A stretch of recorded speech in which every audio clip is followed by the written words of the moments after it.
गरीबों का स्वीकार नया आवास कानून सरकार द्वारा बनाने और बगैर वैकल्पिक व्यवस्था के गरीबों को उजड़ने पर रोक लगाने की मांग पर अखिल भारतीय खेत व ग्रामीण मजदूर सभा के राज्यव्यापी प्रतिवाद दिवस के आह्वान पर भाकपा माले जिला कार्यालय कमलेश्वरी भवन से झंडा बैनर के साथ कार्यकर्ताओं का मार्च निकला और समाहरणालय के उत्तरी द्वार पर सभा का आयोजन किया गया। सभा की अध्यक्षता करते हुए खेत व ग्रामीण मजदूर सभा के जिला सचिव सह राज्य उपाध्यक्ष चंद्रदेव वर्मा ने कहा कि दरभंगा में मनीगाछी के रजवाड़ा की दलित बस्ती को सामंती ताकत के दबाव में प्रशासन ने बुलडोजर चलाकर ध्वस्त कर दिया और विरोध करने पर माले नेता पप्पू खां को गिरफ्तार कर जेल भेज दिया गया। मटिहानी के गोदरगामा में भाजपा सामंती ताकत के दबाव में अंचलाधिकारी ने दलितों के पक्के घरों को बुलडोजर चलाकर ध्वस्त कर दिया। बेगूसराय सदर के कुशमहौत में जमींदार के इशारे पर जमींदार के पक्ष में सड़क की जमीन अंचलाधिकारी ने पुलिस बल के साथ जोत दिया। तो अजहौर में वर्षों पूर्व सरकारी जमीन पर बसे गरीबों को जमीन का पट्टा नहीं दिया गया है, जिसके कारण घर के पीछे के दबंग भूस्वामी गरीबों को घर हटाने का दबाव दे रहे हैं। वीरपुर के भवानंदपुर में सरकारी जमीन पर बसे दलित गरीब को दबंग लोग अंचल प्रशासन से सांठ गांठ कर हटाने की कोशिश में लगा है। दिनदारी के बांक में गरीबों के घर को उजाड़ कर जला डाला गया था। आज जमीन को जमींदार अपना निजी बनाकर रूपा भंजा रहे हैं। इसे रोक लगाने की जरूरत है।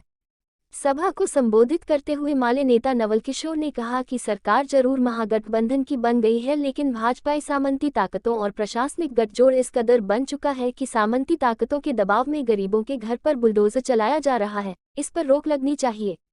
सभा व मार्च में माले नेता नूर आलम, मनरेगा राज्य पार्षद इंद्रदेव राम, माले नगर सचिव राजेश श्रीवास्तव, राम कुमार, विजय कुमार, अरविंद सहनी, मोली तांती, जगन सदा, जयजराम पासवान, उपेंद्र पासवान, बैजनाथ महतो, अर्जुन सदा आदि शामिल थे। किस सदन में ये प्रदर्शन कर? देखिए, बिहार की सरकार तो बदल गई, लेकिन बिहार की जो प्रशासनिक मशीनरी है वो आज भी भाजपा के इशारे पर काम कर रही है। आपके बेगूसराय में, मटिहानी में जिस तरह से दलितों का घर बुलडोजर से भाजपा नेताओं के इशारे पर ढाया गया है, ये दिखाता है कि सरकार बदल गई, मंत्रिमंडल बदल गए, लेकिन जो मशीनरी है वो बीजेपी के इशारे पर, केंद्र सरकार के इशारे पर बिहार में काम कर रही है। साथियों, हम इस सभा के जरिए, इस मार्च के जरिए बिहार सरकार से मांग करते हैं कि नीतीश जी, आपने बिहार की गरीबों से वादा किया था कि हम 5 डिसमिल ज़मीन बांस के लिए और 1 एकड़ ज़मीन जोत के लिए देंगे। ये ज़मीन देने में अब आपको कोई बाधा नहीं है। आपका हाथ बिहार में फ्री है और अपना आप वादा पूरा करें और पूरे बिहार में नए बास गीत कानून बना करके बिहार के जो गरीब लोग हैं, जिनको बसने के लिए ज़मीन नहीं है, उनको ज़मीन मिले, मकान मिले। हम इन्हीं बात को लेकर आज ये मार्च निकाले हैं। नवल किशोर के ग्रामस बेगूसराय।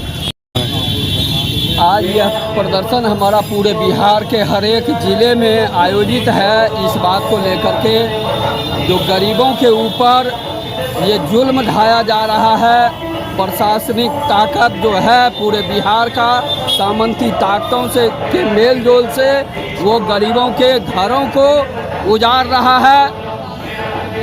बुलडोजर से उनके घरों को ध्वस्त किया जा रहा है। उसी के विरोध में आज हम ये मांग कर रहे हैं, जो गरीबों के घरों पर बुलडोजर चलाने की कार्रवाई बंद हो और बगैर वैकल्पिक व्यवस्था के गरीबों को कहीं भी उजाड़ा नहीं जाए, और उसके साथ ही जितने भी गरीब हैं उनका सर्वेक्षण हो और सर्वेक्षण करके बिहार सरकार उसके लिए नई बास आवास कानून बनाए। यह हमारी मुख्य मांग है। और यहाँ जो सरकार बदली है उसके बावजूद भी बिहार की बिहार के प्रशासनिक मशीनरी जो है उस पर आज भाजपाई जो सामंती ताकत है उसी का बोलबाला है। तो उसके खिलाफ में हमारी ये लड़ाई है और हम ये लड़ेंगे। और साथ ही साथ हम सरकार से ये कहना चाहेंगे, जो ये प्रशासनिक मशीनरी का जो ये मंशा हो गया है, जो उनका सांप्रदायिकरण हो गया है, इसमें बदलाव लाया जाए, या नहीं तो जनता इसके खिलाफ में उबलेगी और इस प्रशासनिक मशीनरी और सामंती ताकतों का जो गठजोड़ है उसके खिलाफ में गरीबों की लड़ाई चलेगी। क्या नाम है? चंद्रदेव वर्मा, अखिल भारतीय खेत ग्रामीण मजदूर सभा के बेगूसराय के जिला सचिव और बिहार राज्य उपाध्यक्ष।